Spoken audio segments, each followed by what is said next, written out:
இது ஒரு கற்பனையான கல்யாணம். ஆனால் இந்த பிரச்சனையை வந்து தமிழ்நாடு முதலமைச்சர் தேவையில்லாமல் கிளப்புறான்னு சொல்லி அண்ணாமலை குற்றச்சாட்டு. அவர் வந்து கல்யாணமே இல்லை, அது தாலி கட்டுறதுல அது என்ன தாலின்னு கேட்பாரு. அவர் இப்போ ஆம்பளை புருஷன் இல்லை, அவர் புருஷனா இல்லை, அவர் ஆம்பளை தானான்னு கேட்பாரு. என்ன வேணாலும் கேட்பாரு. ஏன்னா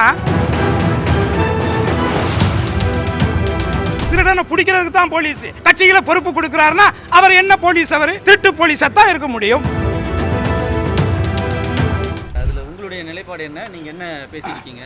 மாண்புமிகு தமிழக முதல்வர் அவர்கள் வருமுன் காப்போம் என்ற நல்லெண்ணத்தின் அடிப்படையில் ஒன்றிய அரசு திட்டமிட்டு தமிழகத்தினுடைய குரவலையை நெரிக்கக்கூடிய ஒரு அம்சமாக, ஒரு திட்டமாக, ஒரு தொலைநோக்காக இந்த மொழியையும் இந்த இனத்தையும் இந்த மாநிலத்தினுடைய உரிமைகளையும் பறிப்பதற்கான ஒரு தொலைநோக்கு திட்டமாகத்தான் இந்த நாடாளுமன்றத்தினுடைய மறாய்வு செய்யக்கூடிய ஒரு திட்டத்தை பார்க்கிறோம்.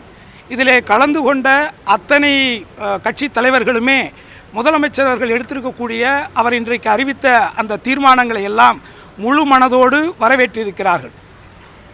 நான் ஒன்றிய அரசின் மூலமாக ஒன்றிய அரசிடத்தில் முக்குளத்தோர் புலிப்படையின் சார்பாக நான் வைக்கக்கூடிய ஒரே ஒரு கேள்வி, மக்களுக்கான ஒரு அரசியல், ஒரு ஒன்றிய ஆட்சி யாருக்கானது?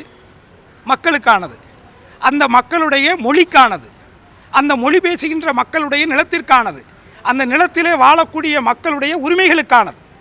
இது முழுக்க முழுக்க இந்த ஒன்றிய அரசு இந்த உரிமைகளை பறிப்பதற்கான ஒரு தொலைநோக்கு திட்டமாகத்தான் இந்த தொகுதி மறுஆய்வு திட்டத்தை நாங்கள் பார்க்கிறோம். ஆகவே ஏற்கனவே இருப்பதை போல் தொடர்ச்சியாக இதே நிலைப்பாடு நிலைக்க வேண்டும் என்பதுதான் முக்குளத்தோர் புலிப்படை சார்பாக நாங்கள் வைக்கக்கூடிய கோரிக்கை. இதைத்தான் அங்கே கலந்து கொண்ட அனைத்து கட்சி தலைவர்களுமே இதை முன்மொழிந்தார்கள். ஆகவே ஒட்டுமொத்த இந்தியாவுக்கே முன்னோடியாக தமிழகத்தினுடைய முதல்வர் மாண்புமிகு அண்ணன் மு.க. ஸ்டாலின் அவர்கள் ஒரு தொலைநோக்கு பார்வையில் இன்றைக்கு இந்த தீர்மானங்களை வாசித்திருக்கிறார்.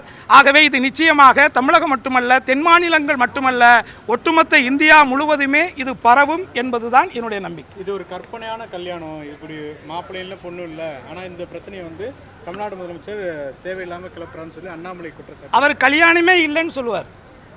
அவர் வந்து கல்யாணமே இல்லை, அது தாலி கட்டுறதுல அது என்ன தாலின்னு கேட்பாரு.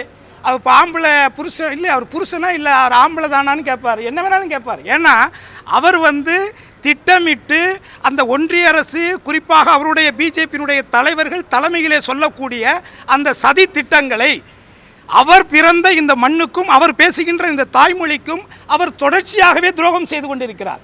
அவர் தான் பேசுகின்ற தாய்மொழி அழிப்பதற்கு இந்தி என்கின்ற ஒரு மொழி ஒரு மும்மொழி கொள்கை என்ற முகமூடியோடு வருகிறது என்று உணர்ந்துமே அவர் தான் சார்ந்திருக்கக்கூடிய அந்த அமைப்புக்காக இந்த மண்ணுக்கும் இந்த மக்களுக்கும் இந்த மக்களுடைய உரிமைகளுக்கும் மிகப்பெரிய பாவத்தை அவர் செய்து கொண்டிருக்கிறார் என்பதுதான் என்னுடைய கருத்து. பாஜக தென் மாவட்டங்களில் பெருமளவில் வளர்ந்துருக்குன்னு அதெல்லாம் ஒன்றும் வளரலைங்க.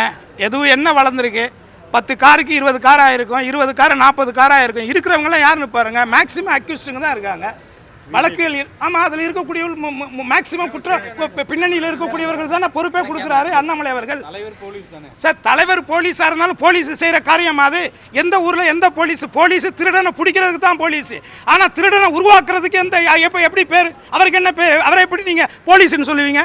ஒரு ஐபிஎஸ் படித்த அதிகாரி குற்ற செயல்களில் ஈடுபடுகிறவர்களை தண்டனை வாங்கி கொடுக்கக்கூடிய ஒரு கடமை உள்ள ஒரு அதிகாரியாக இருந்தவர் இன்னைக்கு யார் மேலே எத்தனை கேஸ் இருக்குன்னு இருக்கக்கூடிய குற்ற பின்னணி உள்ளவர்களை எல்லாம் கட்சிகளை பொறுப்பு கொடுக்குறாருன்னா அவர் என்ன போலீஸ்? அவர் திருட்டு போலீஸாக தான் இருக்க முடியும்.